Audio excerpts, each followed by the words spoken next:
behind schedule, but we're gonna start on time. Yeah. And well, first off, we're gonna have Johanna give us a report on the mystery dinner theater. They told me I had to make it really short because Brent's coming in. I just want to say how grateful we are to all of you, 133 of you, who came out to see Miss Kitty's birthday party, Murder Mystery Dinner Theater. And we did so well that we had to add a matinee performance to it. And because of that, we brought in a really nice amount of money for our both funds. The scholarship fund and the employee gift fund will each be getting over $4,000. Now, a lot of that goes toward the fact that I was asking the food and beverage people, well, now how much are we going to have to pay for our food? And they kept saying, just wait, I'll talk with Brent and we'll get back with you. Well, they decided that all of the food and all of the drinks were covered totally by the management, everybody. So that meant that each one of the $30 you wrote will go directly to that fund. And also there were people who donated extra amounts. They just thought, oh, I want to give more. I want to make this look like a really good donation. But I hope that this doesn't mean that that's all you're going to give to either fund. So please don't make that your annual donation, because the scholarship fund does some good things. The employee gift fund is running a little behind. So please keep thinking about them. But we had a great time. Thank you for coming. The cast just carried on and had a great time. I noticed that the audience was very much involved with them and had a good time too. I finished right on time. All right, so good morning, everybody. Good morning. So there we go. Is that better? Yeah. Yeah. All right. Maybe a little close. How's that? Better? Okay. Don't sip on that. It's the connecting part. All right, good. All right, so I know you're here for a rousing accounting presentation, and we're looking forward to hearing the operational budget. So we will, for the diehards who just cannot get enough of numbers, or if you didn't sleep last night and you need something to help you catch up on your Z's, we're going to get to that. But first, we're going to start with a hurricane update. I think that's probably more important, and so let's put that first, and then any time we have left over, we'll either address the budget issues or we'll reschedule. Sound okay? All right, so the first thing we're going to do is we're going to go and look at conflicting models. How many of you track the storm on NOAA? Anyone? So, yeah, so try to stay off Bay News 9. And, you know, it's a 24-hour panic, and it just drives everyone's fear. But for the first time I've been doing this an awful long time, and so the first time that I can recall, there's a little bit of a conflict between what NOAA is saying and then what some of the other meteorology services that we employ at LCS to track the storm. And so I want to put both models up, sort of show you what the differences are, and talk about what I think is going to happen, and then we can start talking about hurricane planning and prep. So we're going to go into NOAA. There we go. And I want to start with this one called, let's do, all right, let's do warning tone interactive map. Right there. Pull it up. And I want to put the tracker on. Okay, so I just cleaned the clutter up. So here's what we're looking at, and I have this centered in on the track so that we can see where it is coming in. And you may recall that most of yesterday we were looking at up here in the Big Bend area, and that's where all the spaghetti modeling showed this storm going. And we started to see an eastward track, and that has continued throughout the last 24 hours. And as the storm is coming off of Cuba, as it went over the island, it was, doing this and that. It was really hard to get a good prediction as to where it was going to go. You probably have heard that there were two eyes, and in order to really become a strong storm, those eyes have to align. And they were slightly off. At a lower elevation, the eye was down here. At a higher elevation, it was up here. And so until it got over the landmass and back out over the Gulf, where it could start feeding off that warm Gulf water. So that happened this morning. It's been designated as a hurricane. It's currently a 2. It's on its way to a 4 when it makes landfall. The track has continued to go further south and further east, and so the ultimate track now is this is showing it coming in just south of Tampa Bay, and I'm going to show you another competing map, but this one is showing it just south of Tampa Bay, and then it's turning left at Orlando and going out through Jacksonville and up into Georgia. So that's what it's currently showing. Now, here's something I want you to pay attention, because this is as you look at this and you say, well, gosh, where do you think they're going? This is the 8 a.m. directory. It's really interesting to note that the majority of this red area, this is the hurricane watch area.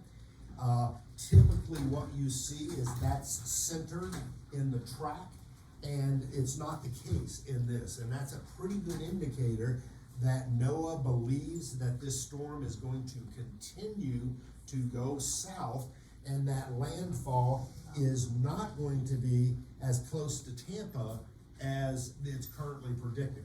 Now I'm going to show you another interactive map, and this is Ventura skies.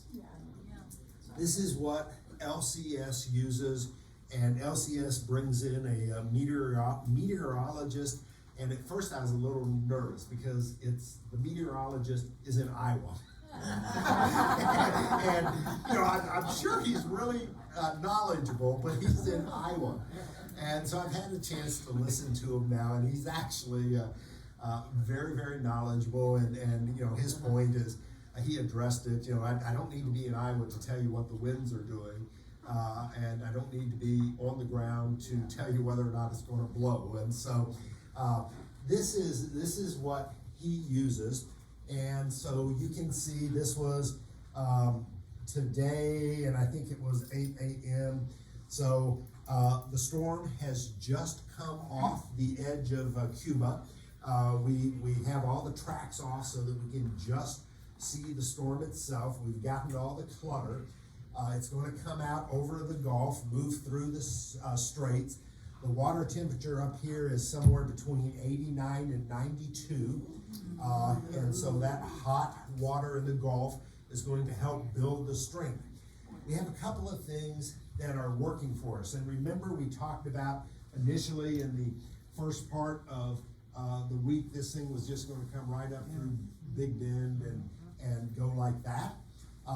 But we have some prevailing currents, and you can see all these currents that are steering the storm, and they're strong enough, and this is what caused some of the confusion in determining the track. They evidently are strong enough that they're continuing to push the storm further to the east as opposed to going directly north or west. And so there were even some models originally that showed this thing coming in at Tallahassee over to Pensacola.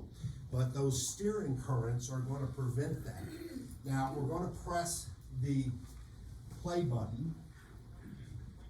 and we're gonna watch the storm begin to move. And so here it's coming across this strait, and it's still headed pretty much straight north because these currents have not yet come into effect.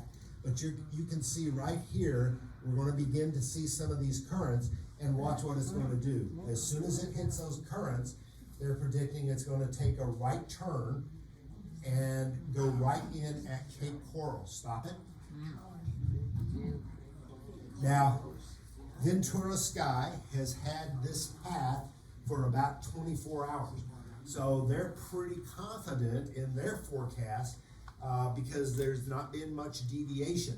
And you know, we put the NOAA track up here, and we said that the NOAA track has it coming in a little north at Clearwater, but remember we mentioned that the surge was not centered, but NOAA sort of understood that although the track is still, the NOAA track is still north, they were, if you look at the warning and the surge and the hurricane warnings, they were south.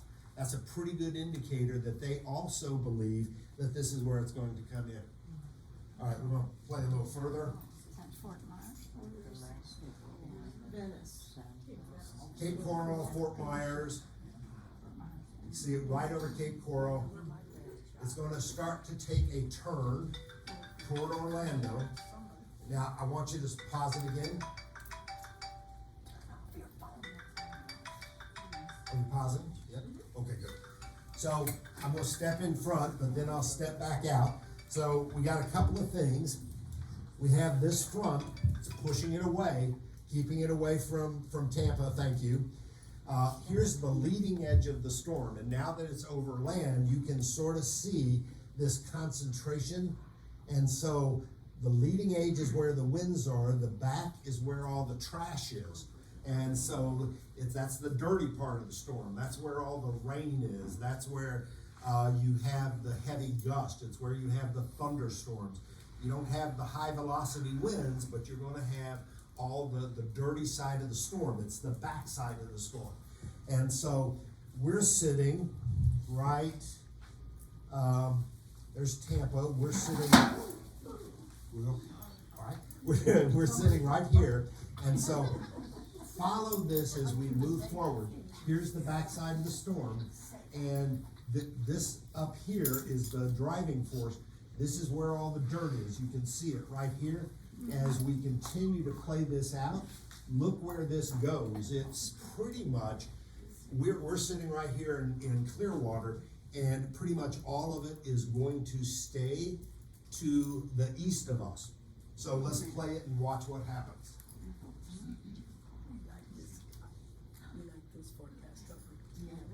Going out a little toward Vero. You can see where it's falling between the center of the state. It's now headed up past Orlando, skirting the coast, and the dark side, the heavy side of the storm never really touches Clearwater and Tampa. So that's the good news.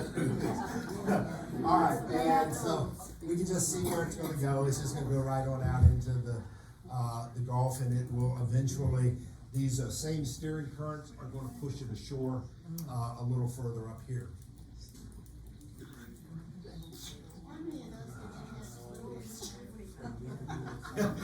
And so this is available. Anyone can go and download it. It's called Ventura Sky. It's the one that corporate uses at LCS. It's one that they recommend all of our executive directors out in the field use because it gives you a clearer picture of what's actually going to happen.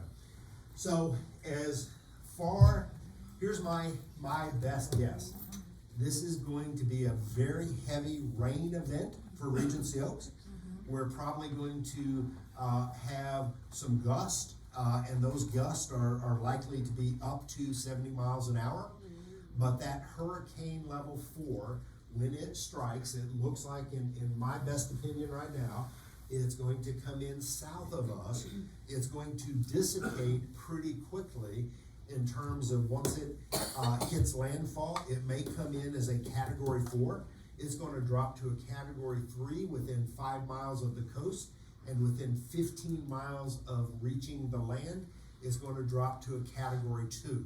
And so there are a couple of other charts we could look at that would show the wind probability and the dissipation as it comes inland over a landmass.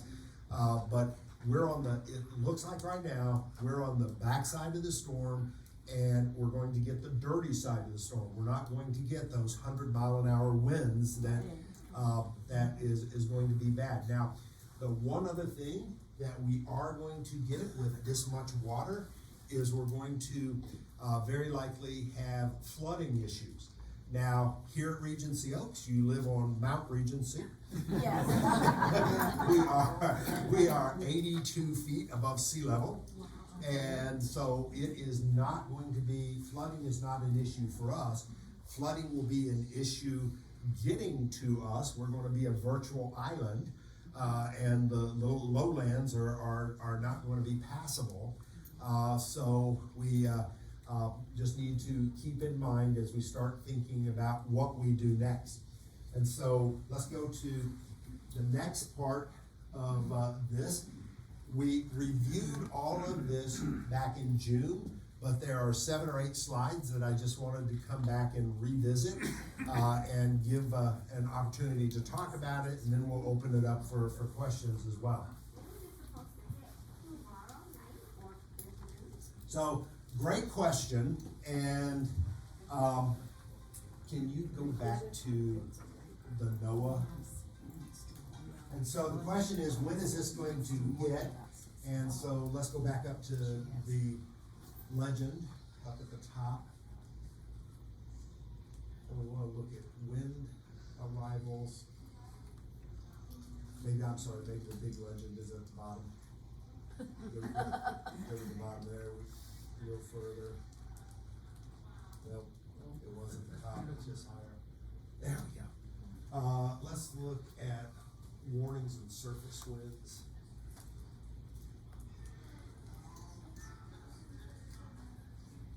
And then I want to come over here and put on some different tracks.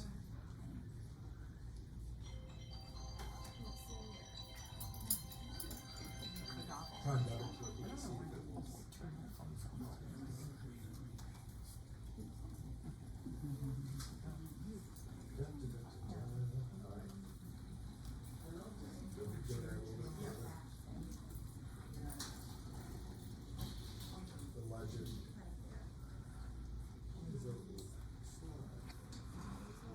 No legend? All right, let's go over here to arrival time and winds. We'll use that. All right, and let's do most likely. And take the 5-day off. And come over here and do the 3-day. All right, so here's the arrival. This is the most likely time of the arrival. And these, you notice that they were not hurricane winds, they were the tropical storm winds. And so that's when will we begin to feel the gust. And I think if we were to look down here at the legend, it defines the tropical storm winds. That's what we're depicting, of 39 miles an hour or greater.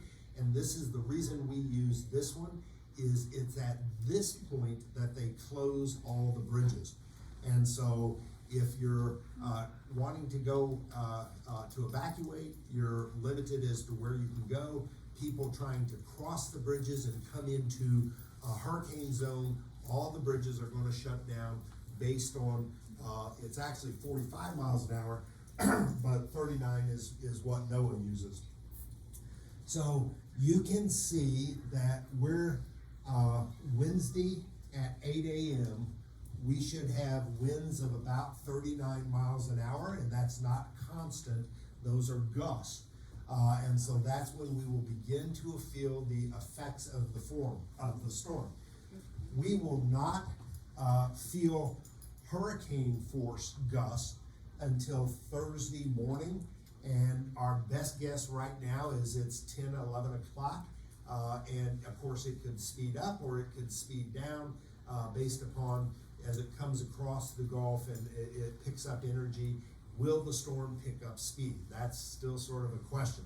So Wednesday morning, we'll start to experience gusts, and then Thursday morning, we will actually begin the actual hurricane arrival.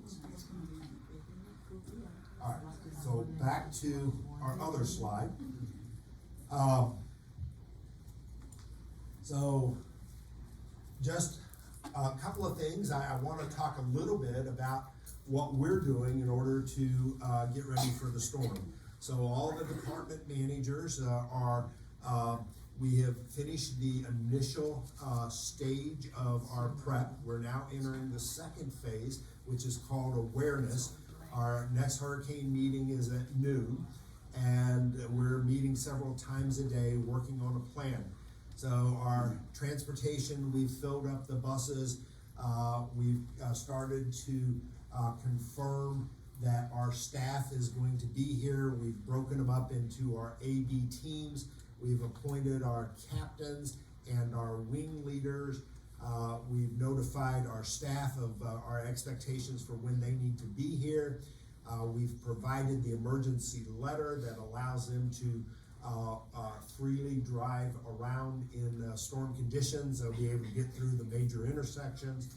In our dining team, we've brought in over 2,000 bottles of water. We brought in styrofoam, extra supply, extra food. We have designated the Regency room as the staff area for feeding our families, and our staff will be running a buffet through there most of the day. We anticipate having an additional, for the last hurricane, we had 440 staff members and their families here. We don't think it's going to be quite this high. They have evacuated anyone who lives in an A, B, or C zone. And so we do have families that we anticipate will be riding out the storm with us, but we think that number is going to be closer to 250 this time instead of the larger number that we had with Irma. So we are preparing for that. One of the challenges that we had as a staff was where do we locate them? The last time this happened, we had lots of vacant apartments. Because of the fire in the north building, we have a lot fewer apartments. And so we're going to be relocating them in common area spaces. We're taking the old town hall, the fourth floor activity rooms in both buildings, and designating that area for our staff and families. Our maintenance team has started removing furniture and projectiles on all the common areas. We've topped off the emergency generators. We have located the chainsaws, the portable generators. We've purchased additional fans and wetbacks because this is going to be a water event. And so we're behind the scenes working on all this to make sure that we're going to be safe and that we'll be able to get through the storm. Here's a couple of things that I want you to know.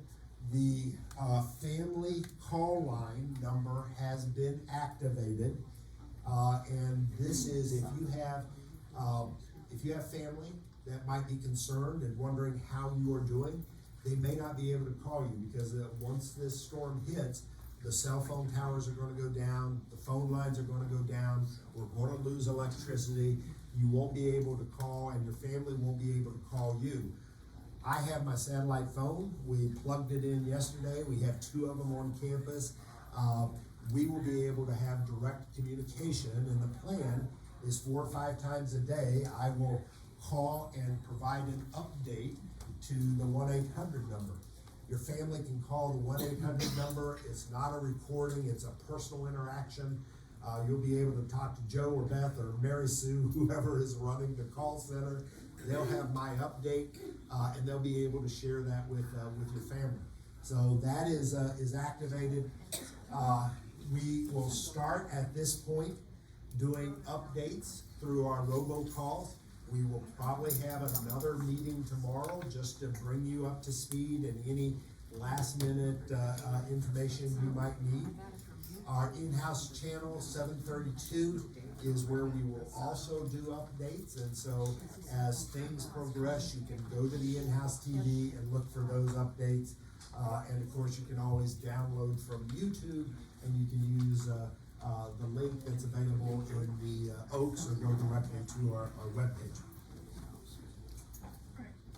So here's our evacuation plan, and this is what we probably, we need to just walk through.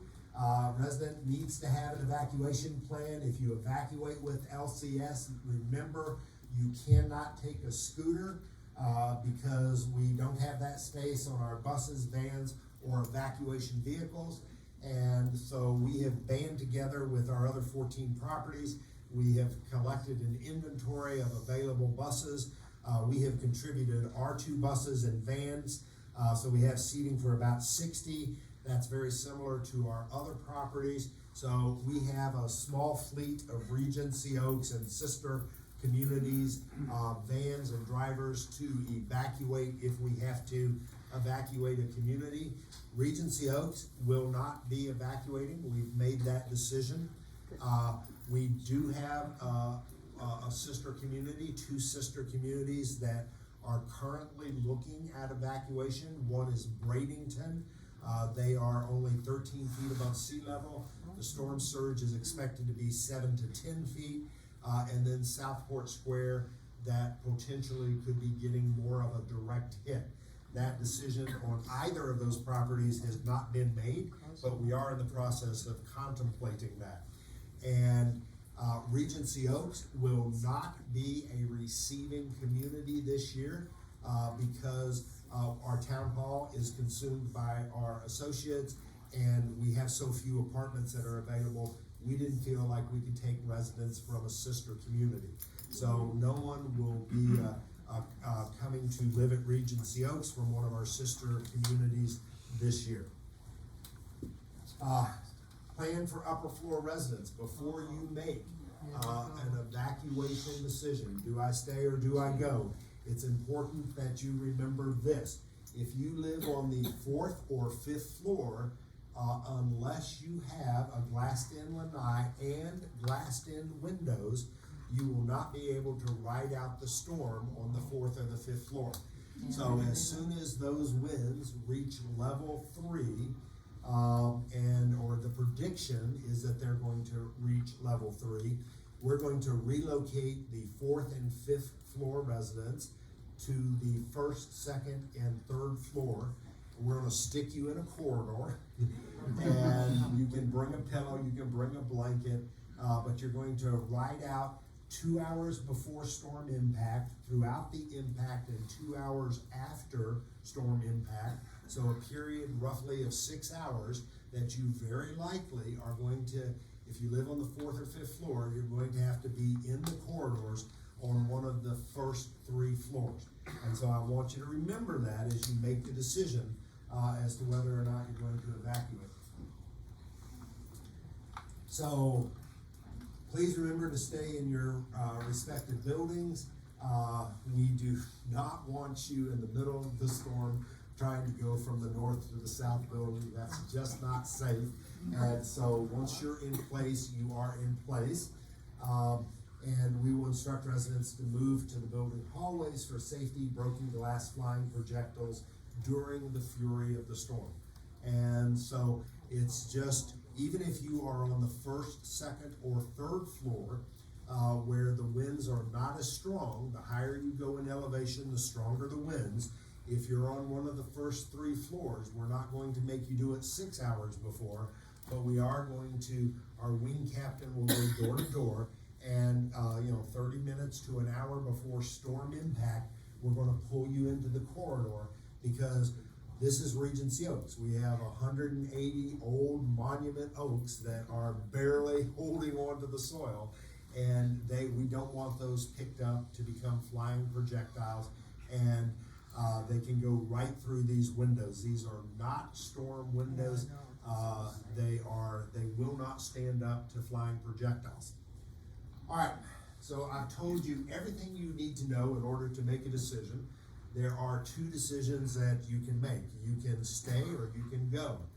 if you are going to go, now is the time. And so you would want to be on the road and out of Dodge by tomorrow morning at 8 a.m. If you wait until tomorrow morning at 8 a.m., it's going to be a mess. It was not too bad this morning. I drove in from Wesley Chapel, so I was, yes, and so I was looking at the opposing traffic, and it wasn't too bad. What you're seeing out there is there's everybody and their brother is at the gas station, at the grocery store, and so there's a lot of traffic local, but the freeways were still pretty clear this morning. They will get busier as the day goes by.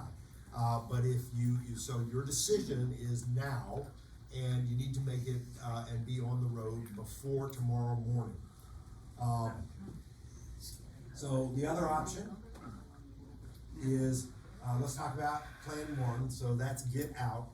And so here's what I always recommend is don't go to Orlando. It looks like the storm's headed to Orlando. If you are going to, if you have a chance, if you have a daughter who lives 60 miles inland or up in Ocala, and she's calling and saying, "Come on, Mom, just get in the car and come up here. You're gonna have air conditioning. You're gonna have your family. We're gonna have electricity. It's gonna be like a luxury hotel stay on vacation." Right. If you have that opportunity, you ought to take it. That's the smart decision to make. If you have someplace to go, get out of Dodge. You're going to be better off. Having said that, if you go, be sure to tell us so that we know where you are. We're not looking for you in the middle of the storm. So plan two is you can stay at Regency Oaks, but there are a whole bunch of disclaimers. And so I just want to give you the disclaimers. First off, Regency Oaks is 85 feet above ground. We are very, very safe. We're a solid concrete building. We have a solid concrete roof in the north building. Our roof over here in the south building is almost as strong, little different technology, but almost as strong. This building will sustain 100-mile-an-hour winds and not have a problem. We may lose some windows to flying projectiles, but this building is not going to collapse. And so it is safe for you to stay here. It's just not comfortable. And so we very likely are going to lose power. We're going to lose phones. We're going to lose cell phone ability. It's going to be dark. You need to have flashlights and batteries and shorts and portable fans that are battery operated and spritzers for keeping yourself cool. This will not be that luxury hotel stay that your daughter is offering. You are you are safe and you are welcome to stay. We are not going to evacuate. We're here. We have tons of people to oversee things and help you and care for you. But it is not going to be a weekend at the Ritz. And so I just share that with you because, you know, in making your decision, I want you to be able to weigh the pros and cons and to do so and make the decision that's best for you. Will we have running water? Great question. Will we have running water? We will have running water for as long as the city has running water. And so it's not going to, because it's not strong enough winds that it's going to take out any of our plumbing. We don't think that's going to be a case here. But it may take out the pumping stations that the city has. That's where the problem will be. And so if the city loses electricity to the pumping stations, we will not have water. And that's usually what the problem is. It's not those winds, it's the lack of electricity in the pumping stations.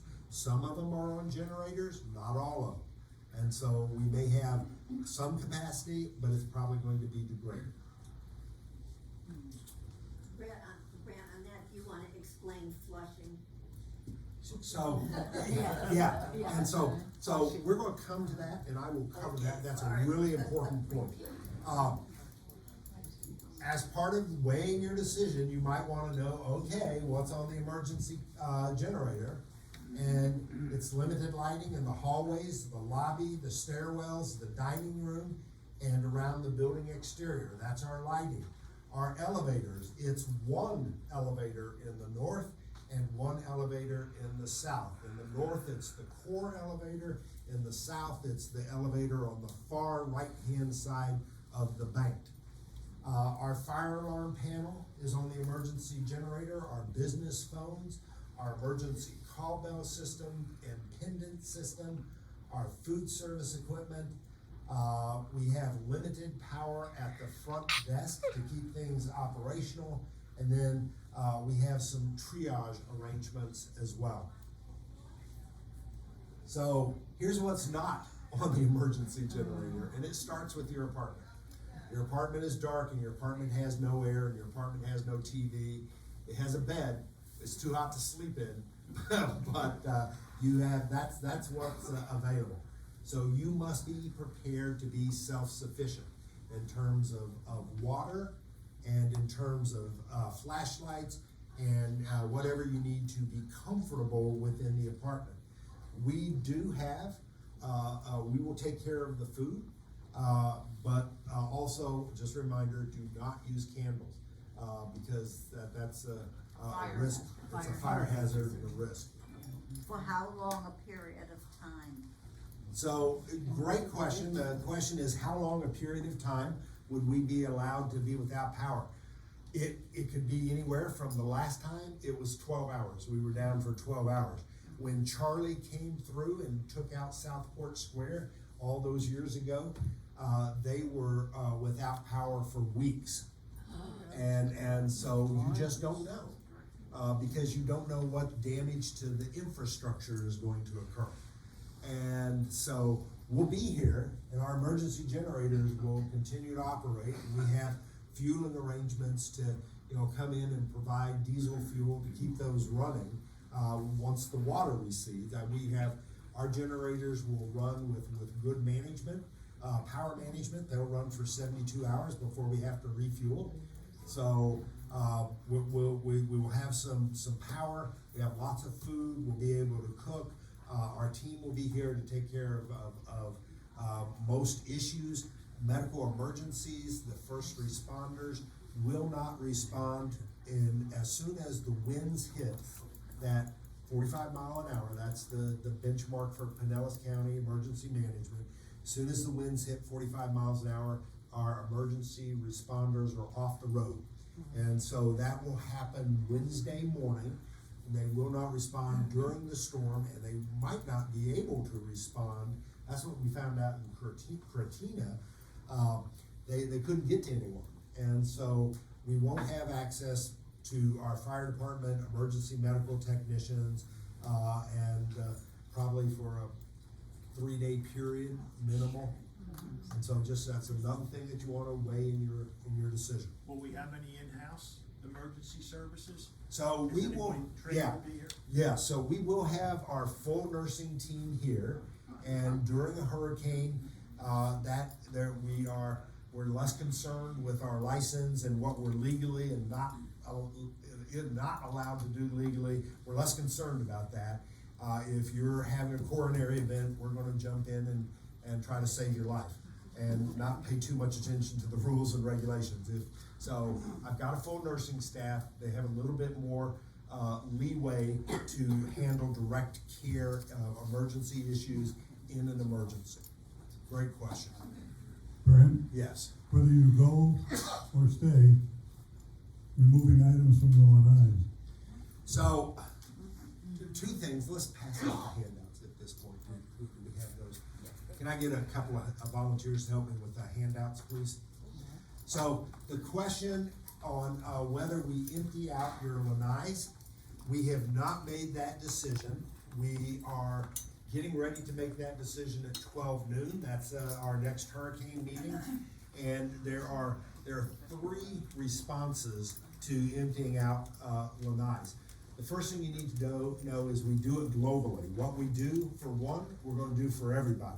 And so right now we've had 30 or 40 requests to come and empty your lanais. We're not responding, and we're not going to come up. We're not going to do it. and so don't call.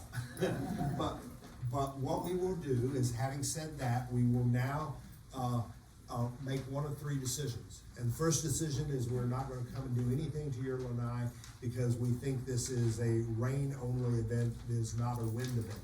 The second thing we're gonna do is we say, okay, we think we're going to have enough wind that we're gonna come and help, take off all your electronics off your lanai.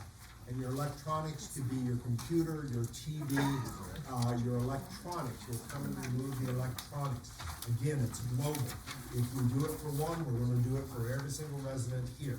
And then the third option is we're gonna come and take everything off your lanai and put it in your living room. We will make that decision at noon, and we will let you know. Right now, we're leaning toward option one or option two. This is not going to be a full-fledged hurricane event for Regency Oaks, and so we don't believe there is any need to remove everything off your lanais. It is going to be a water event. We just need to make a decision as to whether we're going to do nothing, or whether we're going to come and move electronics. We'll make that decision at noon, and we'll get a memo out to you and let you know what we're going to do. We'll do a call them all, and you can expect that somewhere around 2:30. What direction are the winds coming from?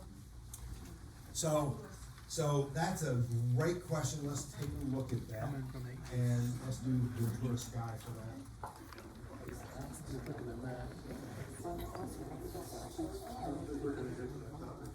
No. Okay, so here's, I'm just gonna step on this side. So even though, that hurricane, I don't know where it went,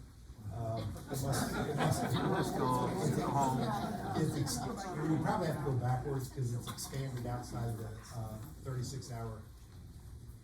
And so when we go backwards, it was probably go back on line. Click on the date on the lower left. Lower left. There you go.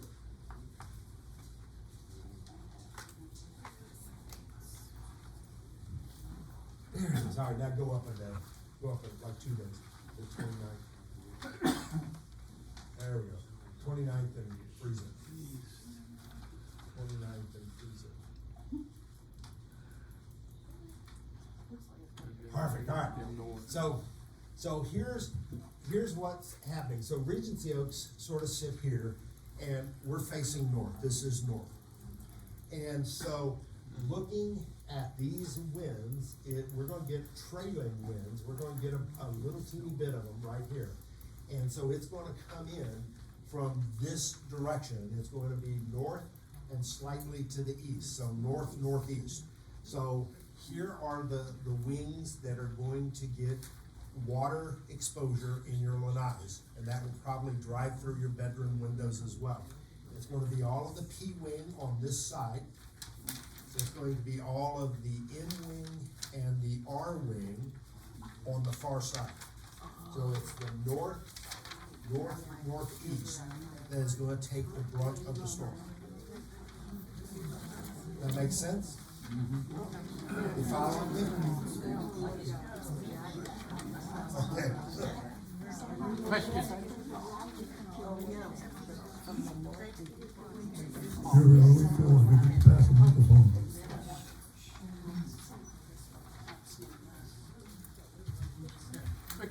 Quick question. You mentioned you've named I think it was 3 captains, and I presume that one of those is going to be here throughout the duration on site, correct? Yes. Who's the one captain when the unexpected happens has to make an executive decision? Are you going to be here? I'm here. During the okay. Yeah, so I will go home and button down my house this afternoon. I'm gonna go late this afternoon, and then I'll be back late this evening, first thing in the morning, like 3 or 4 in the morning, and we'll be here throughout the duration. Last quick question. If we're located in the corridors, is there any outlets that have power for charging cell phones in the corridors? Great question. There is not. But here is what we can do, and Betsy, will you take a note? We have the large charger station where we can charge, 15 cell phones at a time. We will put those in the lobby so that we can charge as many cell phones rapidly as we can. And we do have lobby power, where we could, dedicate a charging station. That's a great idea. Fran, on that topic, if you have a backup for your computer, most of them have a USB port and you can charge your phones from that battery backup. Great idea. When we lose electricity, can we move it into the hallway? Yes, so, if we lose electricity, can you move into the hallway? Yes. And, we would recommend you open up the doors, get a little circulation, until the storm arrives. Then you wanna shut those doors and, make sure you're in a secure corridor, and have some protection. Rosa? Grant, is the fob gonna work on outdoors? Great question. Fobs are battery operated, and so they last 2 years, and we are gonna change them out every 1 year to make sure we don't ever have a power issue, but you're good to go. Your fobs are good for 2 years. Amelia, we got a question back here. Boy. Hey, Frank, I would suggest. Yeah. We got a mic coming there. I lived on the East Coast for 24 years, so I know a little bit about hurricanes. I would suggest that if we lose power, that you empty out your ice bin, because the refrigerator will go out, and that water will go into your refrigerator and cause a problem. So what Amelia is talking about is in your individual apartments, you have an ice maker. And so that water, we lose power, anything that's in the, ice making process is just gonna melt and go everywhere. Same with your bins. If you've, as water, unfreezes, it tends to expand. And so just take some of that and, throw a little bit away if you can't use it quick enough. Good presentation. One thing, what is the plan for food service? For food? Food service. So food service plan is, all of the 225, family members and the 350 staff members, we will feed them out of the Regency room. That will be a buffet. It'll be open, morning, noon, and night. So as our AV teams rotate on and off, we'll take care of that. For residents, we will continue to operate all dining functions, as normal until such time as we can't. And so, obviously, if the storm comes in, Thursday at noon, the dining rooms are gonna be closed. And so, when it's safe and we're able, we have power, we're going to continue to operate as normal. Once we have to come off of normal operations, we will be delivering, food or offering buffets based upon where we are in the storm process. And so, Ricky and his team have developed a plan, but it's contingent upon when the storm hits, where we are in the process, what the weather is outside. We don't want you going, across the building in 50-mile-an-hour gusts. We want you safe. And so we'll do a buffet in both buildings if we have to shut the dining rooms down. And then if we lose power, we don't want you trying to go up and down the steps, or trying to get 192 people in a single elevator. So we'll bring the food to you, based upon what's happening in the community. Great question. We did have a question about, the canopy on the sidewalk. Probably won't stand. That'd be my guess. CDS needs to remove it. CDS will remove it.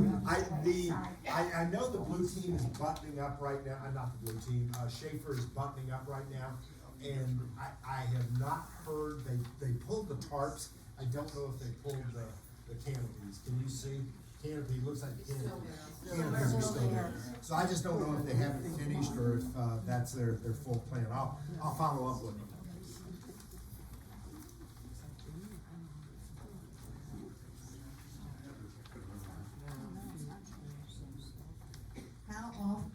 How often are you going to do updates or robocalls to keep us informed, particularly about the food? Yeah, it will start to pick up at this point. You'll start seeing my number and say, I'm not talking to him. So, but it's going to be every couple of hours at this point, because as things start to develop and there's information we want to share, that's when we'll do the robocalls at 7:32. So our next robocall will be at 2:30 to inform you about what we're doing with the lanais, and then we'll have another one later this afternoon to talk about our AD staffing and which team's up first. So as we develop plans, we'll share that information. It'll be pretty frequent at this point. Please go in and track this. Stay off Bay New 9. We love Bay New 9, but they just will. It's panic central, and you know Jim Cadreau is in town, so you know it's bad if Jim is in town. But continue to watch Ventura Sky and The alternate phone number, there's another phone number that you'll see on your phone, that's a Regency The Oaks number. robocalls will all come from the main line, so everybody will recognize the Regency Oaks. Put that up again, we got a tab, so we can write it down. We're concerned about the number. oh, the family number. All right, we can find that for you. 888-214-8464. 888-214-8464. Hi, Ms. Brown. If we don't have power, All resident meeting over in the south line. Repeat that number again, 888-214-8464.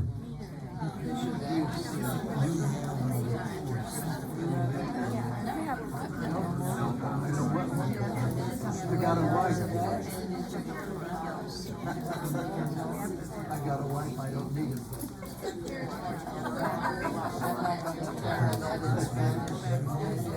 Maybe tell her in Spanish. What do people with pets? I'm not sure. That's a good question to ask. Yeah. Brad, if we lose power in our apartments and we don't have computers or any of that, okay, will the televisions and the phones at the front desk and hallway still be operating for us to go out and keep updates on what's happening? I don't think our battery backup is gonna last very long. So we've got the cams with the hallway monitors. TV will work. And so, I mean, we can always run, set up a TV and run a power cord to it. It's the cable that I'm not sure about. Yeah. So, One at a time, one at a time.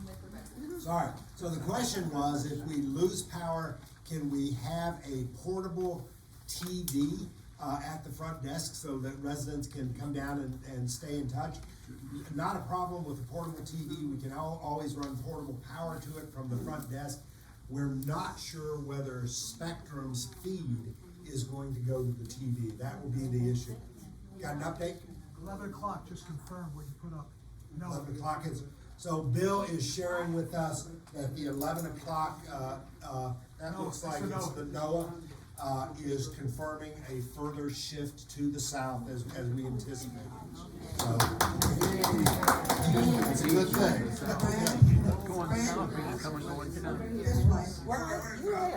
Yes, okay.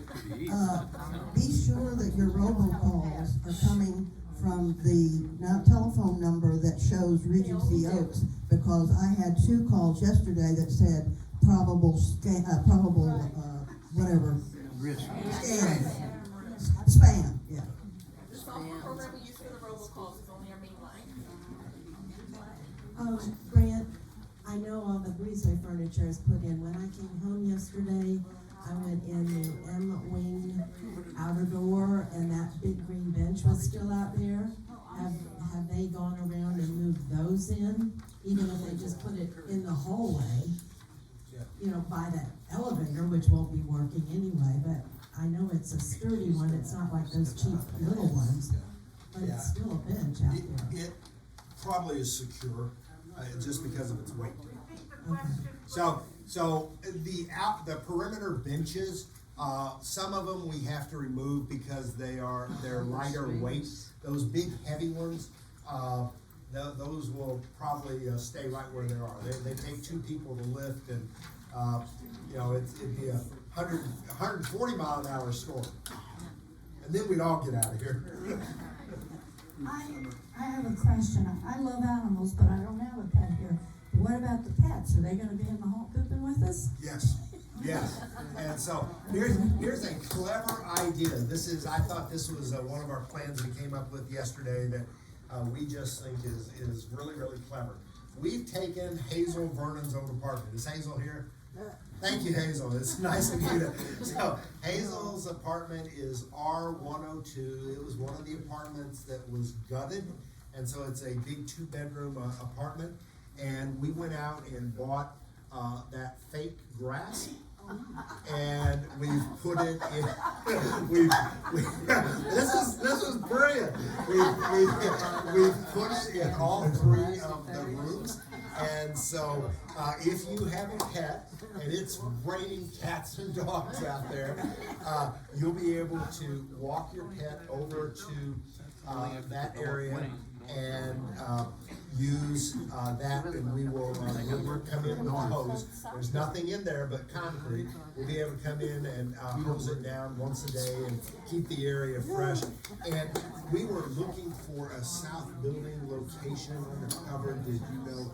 Yeah, we're still working on the south building. We were trying to take an area that's undercover and put a piece of that turf out there as well. Brant,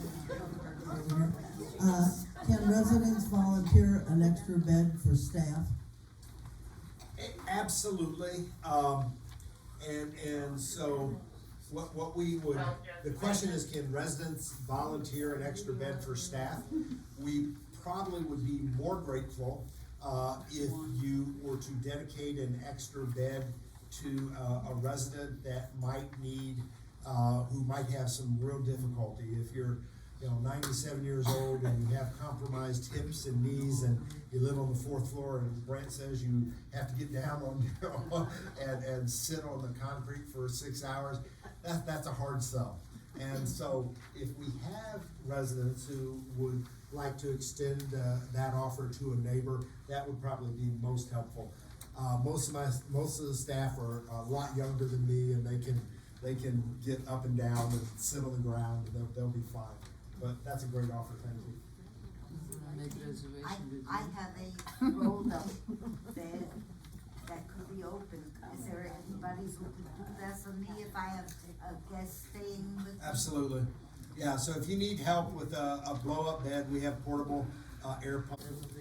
On the lanais, if you come in, take your stuff out, if you have windows, are they gonna do it or no?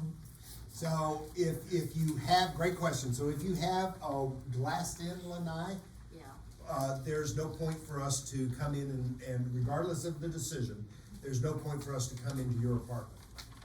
If that's the whole point of you having hurricane-rated glass, is you're safe and protected. Okay, thank God.